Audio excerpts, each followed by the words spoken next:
Ya, bismillahirrahmanirrahim. Assalamualaikum warahmatullahi wabarakatuh.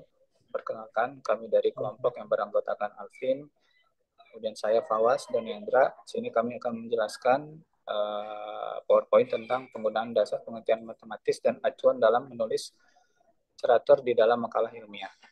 Oke.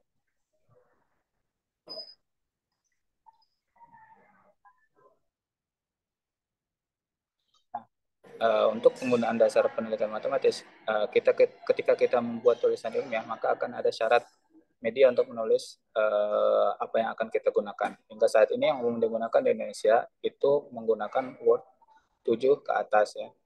Akan tetapi ada pula versi yang lebih bagus secara internasional, yaitu versi LaTeX ya, dengan berbagai jenis versi seperti WinEdit, Technic Center, di mana setiap pernyataan matematika itu perlu diformulasikan. Selain itu, jika terjadi perubahan urutan dalam pernyataan matematika juga dapat diproses lebih otomatis gitu. Untuk menuliskan ekspresi matematika pada Word itu biasanya menggunakan menu Object with Close-up Equation 3.0, di mana kita dapat memanggilnya dari menu Insert Object kemudian ke Microsoft Equation. Nah, untuk Word 7.0 itu biasanya ada menu terbaru untuk equation. Akan tetapi menu ini kurang tepat karena jika dibuka dengan Word pada versi yang lebih rendah, ekspresi matematika akan menjadi gambar, sehingga jika terjadi perubahan perlu dilakukan pengetikan ulang secara keseluruhan untuk ekspresi matematika tersebut. Jika ekspresi matematika tersebut sangat panjang dan rumit, hal ini akan sangat membuat waktu. Kemudian sini ekspresi matematika itu memiliki tata bahasa sendiri. Berikut ada beberapa guidelines atau pedoman umum di dalam kita menulis ekspresi dalam matematika. Kemudian yang pertama, kita pisahkan simbol dan dalam formula yang berbeda dengan kata. Kemudian jangan menggunakan simbol di dalam teks, kemudian kita ganti dengan kata. Dan dapat digunakan untuk formula di dalam teks. Kemudian yang selanjutnya yaitu jangan memulai kalimat dengan suatu simbol. Kemudian, hati-hati dalam menggunakan simbol yang dapat memberikan informasi berlebihan pada satu waktu. Kemudian, jika Anda membuat kalimat yang ada jika, maka harus diikuti dengan maka. Kemudian selanjutnya, jangan letakkan koma memisahkan simbol yang digunakan dalam teks. Kemudian, gunakan notasi secara konsisten. Kemudian, gunakan notasi sesederhana mungkin. Dan terakhir, awali teorema, algoritma, atau bentuk yang serupa dengan suatu kalimat yang lengkap. Nah, di sini juga terdapat acuan dalam menulis literatur. Kegiatan penelusuran literatur atau disebut temu balik informasi yang merupakan suatu istilah generik yang mengacu pada temu balik dari dokumen atau pencarian di dokumennya atau data dari fakta yang memiliki suatu informasi. Kegiatan ini berfungsi untuk memudahkan kita untuk mencari sumber informasi.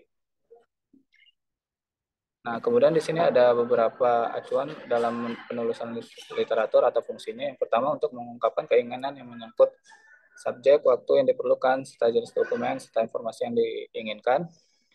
Kemudian untuk memutuskan sumber mana yang akan kita gunakan. Kemudian komunikasi pertanyaan tentang bahasa dokumen, strategi penelusuran, serta format penulisan lainnya. Kemudian cantuman bibliografis yang sudah dikumpulkan, kemudian screening, yaitu kita melakukan pemilihan rujukan yang paling terkait dengan permintaan dan subjek utama, kemudian memberitahu hasil penulisan, kemudian memeriksa kesahihan atau keaslian dokumennya, kemudian mengekstrak informasinya, kemudian menilai relevansi jawaban dan mengkaji efisiensinya. Nah, selanjutnya akan dijelaskan oleh Alvin. Yang selanjutnya adalah elektrokardiogram. Penyakit serangan jantung dapat deteksi dengan memakai alat yang bernama elektrokardiogram atau dikenal dengan sebutan mesin EKG. Seperti yang kita ketahui, jenis jantung memiliki irama yang dideteksi dengan menggunakan mesin elektrokardiogram. Gelombang EKG terdiri dari 3 jenis gelombang, yaitu sinyal Q, L, dan S. Nilai dari QRS tergantung dari besar dan letak gelombang tersebut. Apabila gelombang negatif terletak di belakang gelombang positif, maka gelombang tersebut adalah gelombang Q. Namun apabila terletak di belakang gelombang positif maka gelombang tersebut adalah gelombang S. Ukuran gelombang juga menentukan penamaan. Apabila gelombangnya besar, maka akan ditulis dalam bentuk huruf kapital. atau QRS tapi semua besar. Namun jika beban kecil maka ke level kecil juga.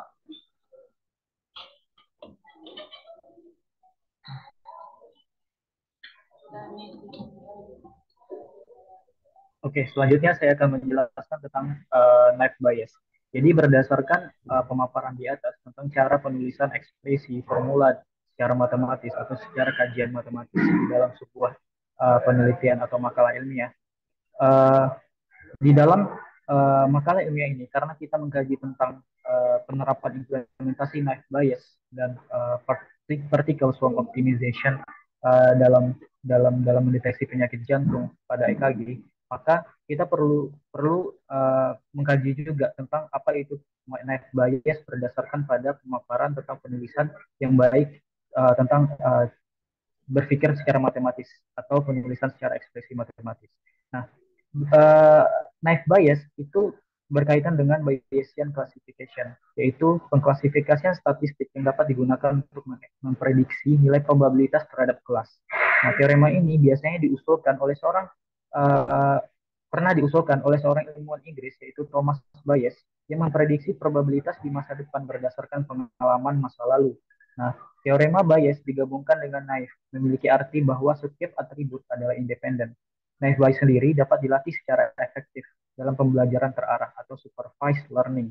Nah, keuntungan menggunakan naive Bayes itu sendiri adalah membutuhkan sedikit data untuk digunakan sebagai data pelatihan atau training data untuk parameter pengklasifikasian. Nah, oleh karena atribut independen diasumsikan, maka hanya perlu untuk menentukan variasi atribut untuk setiap kelas, bukan seluruh matriks konvariansinya. Sehingga ini mempermudah ketika kita akan running data menggunakan suatu masa pemrograman tertentu. Nah, dalam proses ini, biasanya net bias juga mengasumsikan bahwa ada atau tidaknya suatu atribut dalam suatu kelas tidak berhubungan dengan ada atau tidaknya atribut lain dalam kelas yang sama. Makanya dia harus terpenuhi asumsi independen. Nah, pada saat klasifikasi pun, pendekatan Bayesian akan menghasilkan tabel kategori dengan probabilitas tertinggi atau probabilitas terendah. Jadi sudah kelihatan di sana ada classification probability-nya atau condition probability. Nah, oke, next. Nah, berdasarkan acuan penulisan dalam kajian matematis dalam makalah ilmiah, ini adalah penulisan yang kami uh, tuliskan untuk naive bias, rumus naive bias, yaitu seperti dilihat pada slide. Oke. Nah, kemudian metode kedua yang juga dibahas dalam makalah ilmiah ini dan juga setelah kita bahas dulu juga pemaparan tentang penulisan yang baik dalam secara dalam kajian matematis, maka kita juga dapat mendefinisikan yaitu particle swarm optimization, yaitu teknik optimisasi yang terinspirasi dari gerakan dan perilaku hewan seperti ikan dan burung saat mencari makanan atau mangsa. Nah, PSO ini sendiri pertama kali diusulkan pada tahun 1995 oleh James Kennedy dan Russell Eberhard. Nah, PSO terdiri dari partikel-partikel yang mencari posisi terbaik untuk masalah optimasi. Keuntungan metode PSO itu memiliki konsep yang sederhana, mudah diimplementasikan, dan memiliki efisiensi komputasi yang tinggi dibanding dengan algoritma matematika dan metode optimisasi lainnya. Nah, tidak heran PSO menjadi metode yang sering digunakan dan dirujuk oleh dalam berbagai macam penelitian. Okay, next. Nah, ini adalah cara penulisan rumus PSO yang kami tuliskan di dalam makalah ilmiah kedua ini, yang tentunya sudah kami sesuaikan dengan cara penulisan matematisnya. Kita lihat pada slide. Oke, next. Oke, selanjutnya akan dijelaskan oleh Calvin, silakan.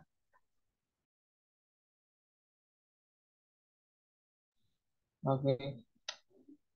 Literatur terbagi menjadi tiga jenis, yaitu literatur primer, literatur sekunder, dan literatur tersier. Tiga ini memiliki perbedaan tersendiri seperti apa yang digambarkan di data berikut.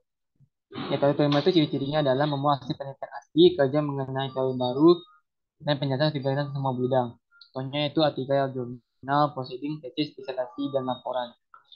Intinya dari literatur sekunder itu adalah momen informasi yang ada dalam literatur primer. Contohnya adalah buku dan bunga rampai. Dan terakhir adalah literatur tersier. Literatur tersier itu adalah semua informasi yang tunjuk untuk memperoleh literatur primer dan sekunder. Contohnya adalah abstrak, indeks, ensiklopedia, dan kamus.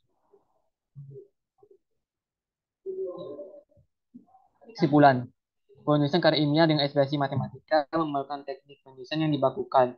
Penyusunan kalimat matematika merupakan penyusunan kalimat yang terkait pada ekspresi matematika yang menjadi kalimat lengkap secara gramatika. Terdapat beberapa ketentuan umum dan yang digunakan dalam penulisan penelitian matematis dalam makalah ilmiah. Penyusunan literatur dalam makalah ilmiah berfokus pada evaluasi informasi teks, bukan proyeksi atau bahan bacaan yang disediakan oleh berbagai sumber. Kegiatan penulisan literatur ini umumnya digunakan untuk mendukung penelitian atau penulisan ilmiah serta bahan bacaan sesuai kebutuhan pengguna perpustakaan. Ini kalian ada daftar pustaka yang dipakai dalam makalah. Next.